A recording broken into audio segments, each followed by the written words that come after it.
коронавирус ба воридшавии маҳсулоти истеҳсоли давлати чин ба вилояти Соғд таъсири худро гузошт. Аз маркази стандартизатсия, метрология, сертификатсия ва нозироти савдо дар вилояти Соғд иттилоъ доданд, ки моҳи декабри соли 2019 ва январи соли 2020 460 тонна чойи хушк, 109 тонна хамираи помидор яъне томат, 62 тонна тухми офтобпараст, 41 тонна варамкунандаи хамир, 10 тонна хамиртуруш, 5 тонна бехатаркунии сифати хамир, 4 тонна сақич, 17 тонна иловакунанда барои маҳсулоти хӯрока, 10 тонна маҳсулоти қаннодӣ аз Ҷумҳурии Мардуми Чин ба вилояти Соғд ворид карда шудааст. Сифати ҳамаи ин маҳсулот ба талабот ҷавобгӯ аст. Дар умум танҳо соли 2019 4172 тонна маҳсулоти хӯрокворӣ аз Ҷумҳурии Мардуми Чин ба вилояти Соғд ворид карда шудааст.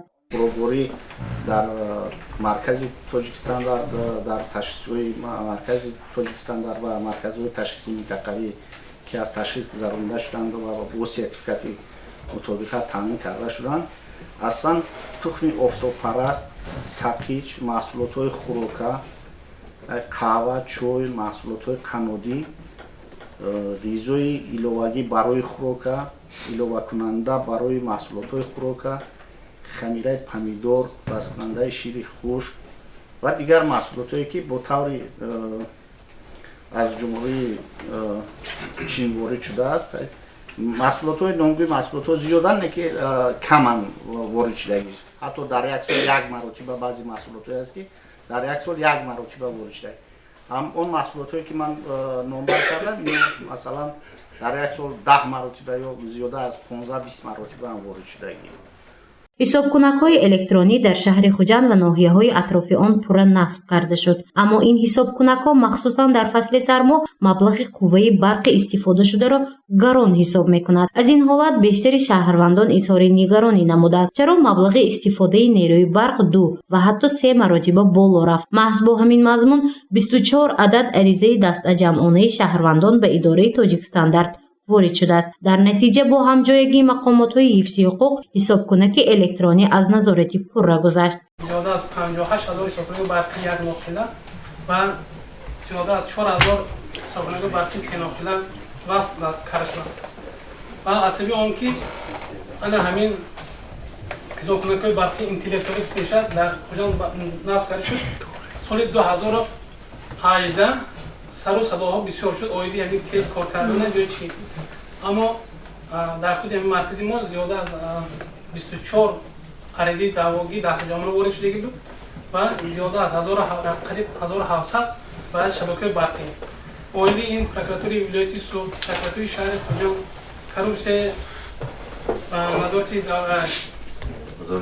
назорати давлати молиявӣ ҳамашон дар якҷоягӣ ина дида баромадем ва ҳаме оне ки ариз даъво карда буданд ва ҳамон саволи худшон ҷавоб доданд. ҳисобкунаки барқи интеллектуалӣ ки дар шаҳри Хуҷанд насб шуданд дар доираи саҳиятии худаш кор мекунад ва кор карда истодааст. масъулини маркази стандартизатсия, метрология, сертификатсия ва нозироти савдо дар вилояти Соғд аз фаъолияти яксолинаи худ натиҷагирӣ карданд. бино ба иттилои директори ин марказ Маҳмадӣ Давлатов, давоми соли 2019 маҳсулоти пастсифат ва ба саломатии инсон хатарнок ва ҳамчунин маҳсулотҳои муҳлати истеъмолаш гузаштаро пешгирӣ намуданд. масалан ба миқдори 126 317 килограмм маҳсулотҳои гуногуни хӯрока аз ҷумла маҳсулоти гӯшти, чойи хушк, маҳсулоти қаннодӣ ва сохтмонӣ ба миқдори 287 960 литр равғани растанӣ, машруботи спиртӣ, нӯшокиҳои ташнашикан ва дигар маҳсулоти ниёзи аввали мардум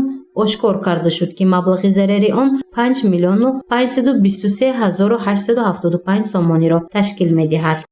машруботҳои спиртӣ 8769 литр, маҳсулоти фолезӣ 3468 кг, маҳсулоти парфюмерӣ 5597 кг, қанчаҳои истеҳсоли хитои 5489 адад, қоғазҳои ташноб 19700 адад, маҳсулотҳои нафтӣ 2000 литр ба миқдори 2680 адад, либоси мардона ва занона, инчунин дигар маҳсулотҳои пасифат муддати истеъмолаш гузашта ва бе сертификати мутобиқат ошкор намуданд.